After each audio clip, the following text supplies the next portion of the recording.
వరంగల్ జిల్లాలో జరిగిన అత్యంత విషాదకరమైనటువంటి ఘటన ఇది.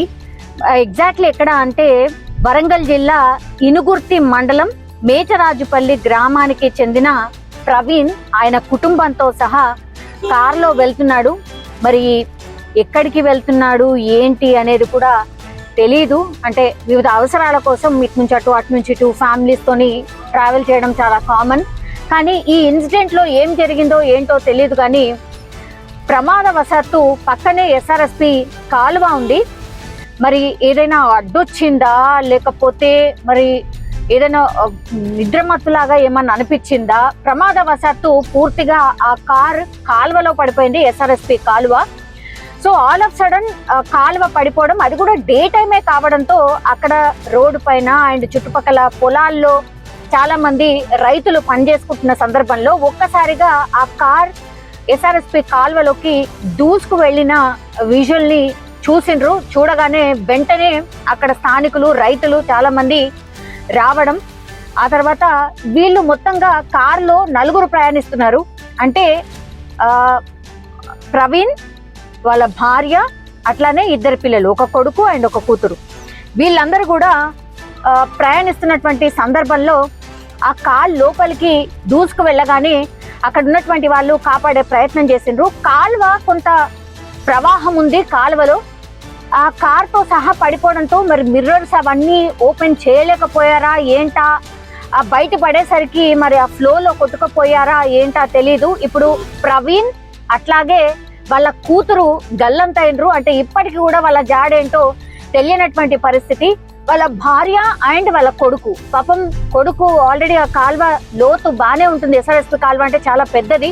ఆ కాల్వ లోతు చాలా ఎక్కువగా ఉండడంతో పాపం కొడుకు అక్కడికక్కడే చనిపోయిండు. ఇప్పుడు వాళ్ళ భార్య వాళ్ళ కొడుకుని, అంటే చనిపోయినటువంటి కొడుకుని ఎత్తుకొని విలపిస్తున్న పరిస్థితిని మనం చూడొచ్చు. అట్లాగే ఇప్పుడు భర్త కావచ్చు, అట్లాగే వాళ్ళ కూతురు గల్లంతైన పరిస్థితి. వాళ్ళ కోసం గాలింపు చర్యలు ఇంకా కూడా కొనసాగుతున్నాయి.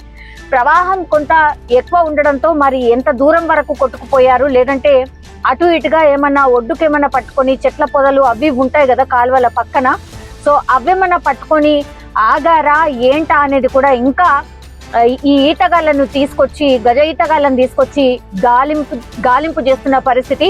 ఒక్కసారి కాలువలోకి కారు దూసుకు వెళ్ళడంతో దగ్గరున్న వాళ్ళు ఊటవుట్న కొంత ఈత వచ్చిన వాళ్ళు ఉంటారు కాబట్టి వాళ్ళు వీళ్ళిద్దరిని బయటకైతే తీసుకురాగలిగినరు. అంటే వాళ్ళ భార్యని అట్లాగే కొడుకునైతే తీసుకురాగలిగినరు.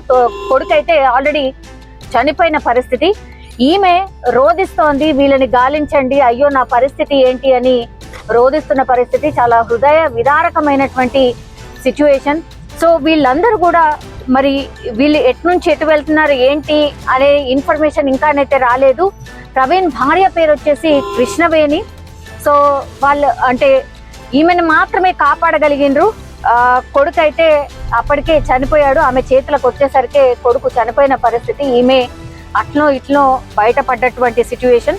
ఇప్పుడు తండ్రి అండ్ కూతురు కోసం ఇంకా కూడా పోలీసులు గాలింపు చర్యలు అయితే చేపట్టిన పరిస్థితి అయితే కనిపిస్తోంది. అక్కడ చుట్టుపక్కల ఉన్నటువంటి రైతులు, అట్లాగే అక్కడి నుంచి ఇటు ట్రావెల్ చేస్తున్న చాలా మంది ఏం జరుగుతోంది ఏంటి, ఏమన్నా చేయొచ్చా, సహాయం చేయొచ్చా అని చాలా మంది అక్కడ కాలువలో కారు పడిపోయిన ప్రదేశంలో ఏం చేయొచ్చు ఏంది అనేది కూడా వాళ్ళు కూడా చెప్తున్న సిచ్యువేషన్ అయితే కనిపిస్తోంది. ఈమె బయటకు వచ్చి కొడుకుని ఎత్తుకొని ఏడుస్తోంది. అటు భర్త ఇంకా కూతురు ఇంకా దొరకలేదు. గజయితాలు వాళ్ళ కోసం వెతుకుతున్నారు.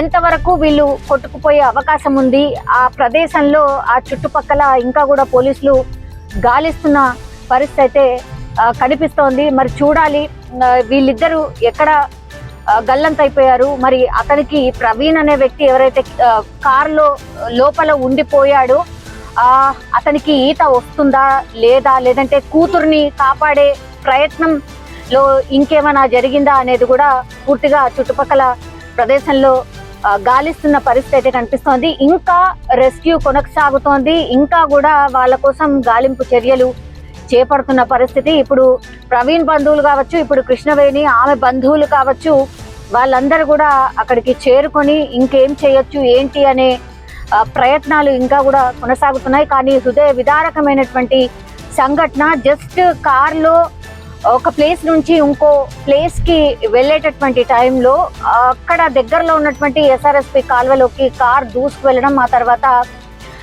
కేవలం ఒక్క ఆమెనే, నలుగురు ప్రయాణిస్తే ఒక్క భార్య మాత్రమే బయటపడింది. కొడుకైతే చనిపోయిన పరిస్థితి. ఇప్పుడు కూతురు అండ్ వాళ్ళ భర్త కోసం గాలింపు చర్యలు ఇంకా కొనసాగుతున్నాయి.